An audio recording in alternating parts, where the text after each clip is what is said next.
Rain poured heavily across the hills of Seoul as black luxury SUVs rolled through the iron gates of the Kang estate. The mansion stood like a fortress above the city, cold gray walls, armed guards, cameras at every corner, and silence so heavy it felt dangerous. Everyone in South Korea knew the Kang family name. Not because they were celebrities. Because they were feared. Kang Mi-ho was one of the most powerful mafia bosses in Asia. Hotels, shipping companies, casinos, underground businesses. His empire stretched across countries. Politicians respected him. Rivals feared him. Enemies disappeared. But inside the mansion, power meant nothing. Because of his twin sons. 8-year-old Kang Jun and Kang Junseo had become nightmares for every maid, nanny, tutor, and caretaker who entered the estate. The twins looked innocent from a distance, matching black hair, sharp eyes, expensive clothes, pale skin, perfect posture. But behind those angelic faces were boys filled with anger, pain, and rebellion. They broke dishes. Destroyed bedrooms. Locked maids outside during winter rain. Poured juice into laptops. Set curtains on fire once. One nanny quit after only 4 hours. Another left crying. One old housekeeper whispered before leaving. Those boys are not evil, they are lonely. But nobody stayed long enough to understand them. Not after what happened to their mother. 3 years earlier, Mrs. Kang died in a suspicious car explosion connected to Mi-ho's enemies. Since then, the mansion lost warmth. Mi-ho buried himself in work and violence while the twins slowly became uncontrollable. Every caretaker failed. Until Brianna Walker arrived. Brianna stepped out of a taxi carrying one small suitcase and a folded navy blue uniform. She was 26 years old, African-American, dark-skinned, tall, calm, and graceful. Her curly black hair was tied neatly behind her head. Her eyes carried quiet confidence. She wasn't intimidated by the armed guards. She wasn't impressed by the mansion either. The butler stared at her nervously. "You should leave before sunset," he warned quietly. "The twins will chase you out before tomorrow." Brianna smiled softly. "We'll see." Inside the mansion, servants whispered as she walked past. "That's the new maid. She won't survive." The twins already prepared something. Brianna heard everything. But she kept walking calmly. Meanwhile upstairs, the twins watched her through security cameras. June smirked. She looked strict. Junseo grinned. Perfect. They immediately started planning. At dinner time, Brianna entered the dining hall carrying fresh soup. The twins sat quietly for once. Too quietly. Mi-ho noticed but said nothing. The mafia boss himself was intimidating beyond words, tall, broad shoulders, sharp jawline, black tailored suit, tattoos hidden beneath his sleeves, cold eyes that rarely showed emotion.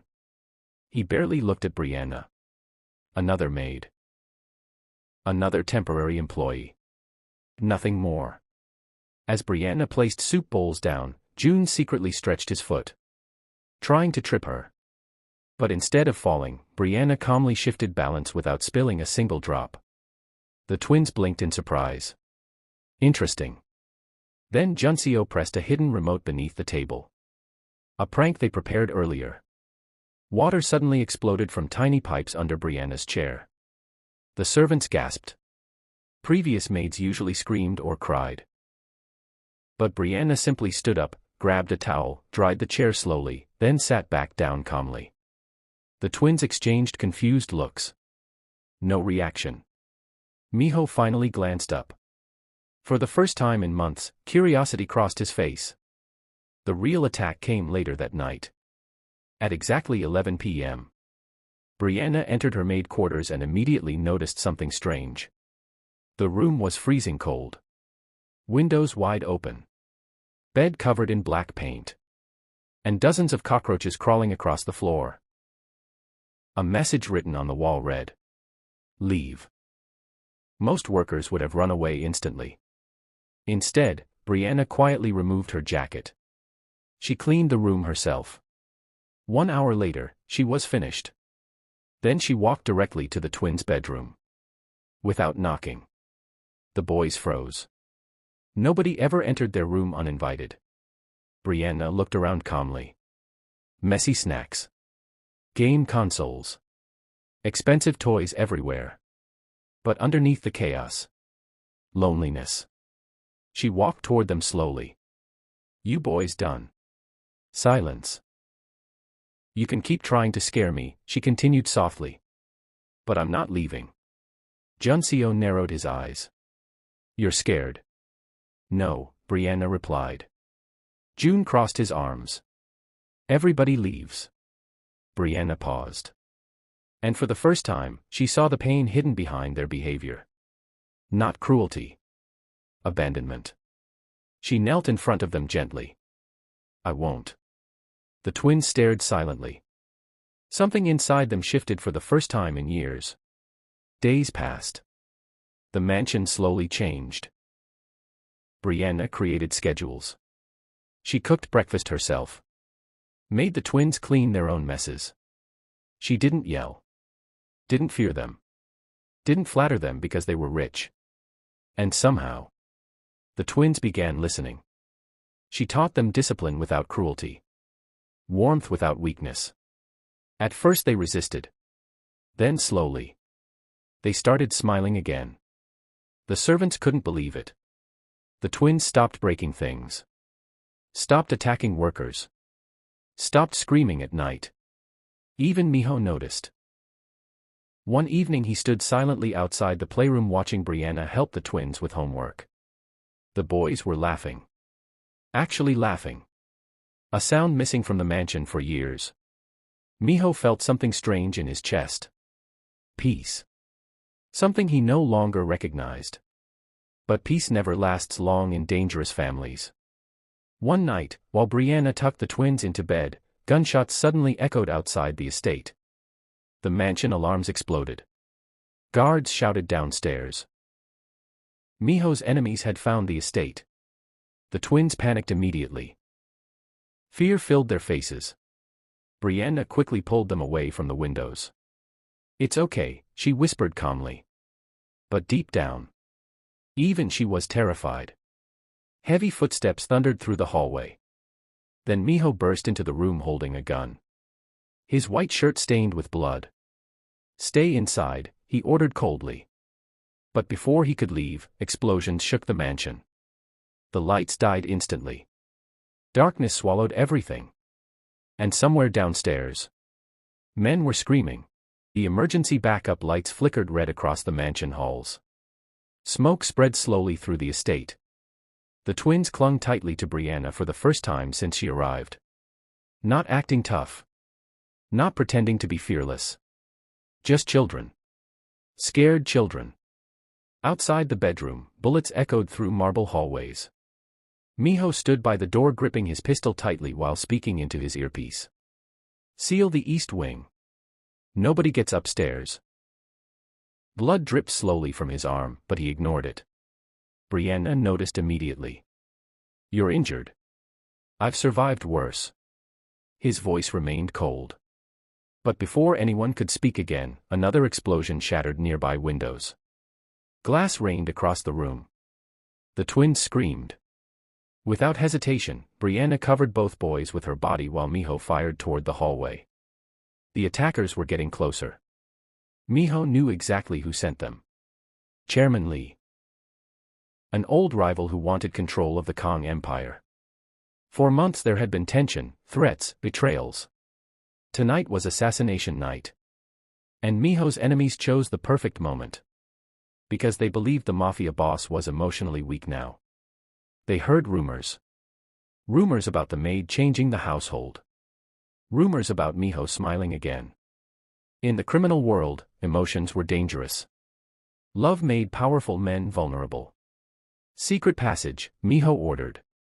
Brianna looked confused.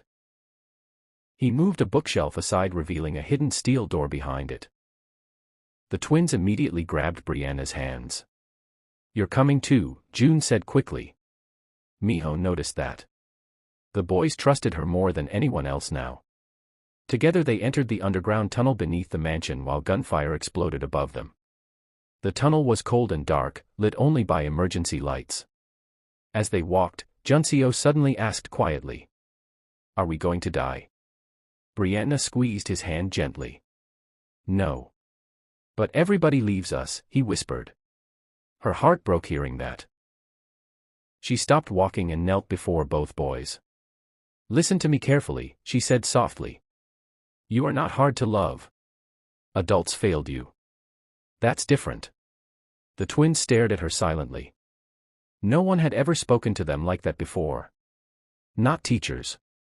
Not servants. Not even their father. Miho overheard everything. And for the first time in years, the feared Mafia boss felt ashamed. They eventually reached the hidden underground safe room. Inside were screens showing security footage from the mansion above. Guards fought violently against intruders. Furniture burned. Windows shattered. The twins watched silently. Then Juncio looked at his father. "Is this because of us?" Miho froze. The question pierced deeper than any bullet ever could. He slowly knelt before his sons. "No," he answered quietly. "This world is my fault." The room became silent. Miho had spent years providing wealth, protection, and power. But not love. Not presence. Not healing. And Brianna unknowingly exposed everything missing inside that family. Hours later, the attack finally ended. Chairman Lee's men were defeated. Police were bribed. Evidence disappeared. By sunrise, the mansion stood damaged but safe. The twins fell asleep beside Brianna in the safe room. Miho watched them quietly. Then he looked at her. "You protected them. They're children. Most people only see monsters." Brianna looked directly into his eyes. "That's because nobody looked long enough." For the first time since his wife's death, Miho smiled slightly. A real smile. Small. But genuine. Weeks passed after the attack. The mansion transformed completely. The twins began attending school peacefully. They stopped fighting teachers. Started making friends. They even apologized to old staff members. The servants were stunned. The impossible had happened. Meanwhile, Brianna became the emotional center of the household. Even Miho changed. He came home earlier. Ate dinner with his sons. Listened when they spoke. Sometimes he simply sat quietly watching Brianna laugh with the twins from across the room. Something warm slowly returned to the estate. Something stronger than fear. Family. But one evening, Brianna packed her suitcase. The twins immediately panicked. "You're leaving." Tears filled Juncio's eyes. Even June looked terrified. Brianna hugged them gently. "My contract is ending." "No," June whispered. "You promised." Miho entered the hallway silently. For once, the feared Mafia boss looked uncertain. Then he spoke quietly. "Stay." Brianna looked at him carefully. "This is not my world." Miho shook his head slowly. "You made it better." Silence filled the hallway. Then the twins hugged Brianna tightly. "Please don't go." Her eyes softened. Because somewhere along the way, this mansion became home too. Months later, the Kang estate looked completely different. Warm lights. Laughter during dinner. Peaceful hallways. The twins no longer terrorized workers. Instead, they raced happily through the mansion calling for Brianna after school. And every night before dinner, the family sat together. Not as Mafia royalty. Not as servants and employers. But as broken people who healed each other. Because sometimes, the person who changes a powerful family forever doesn't arrive wearing diamonds or expensive suits. Sometimes they arrive carrying only patience, courage, and love.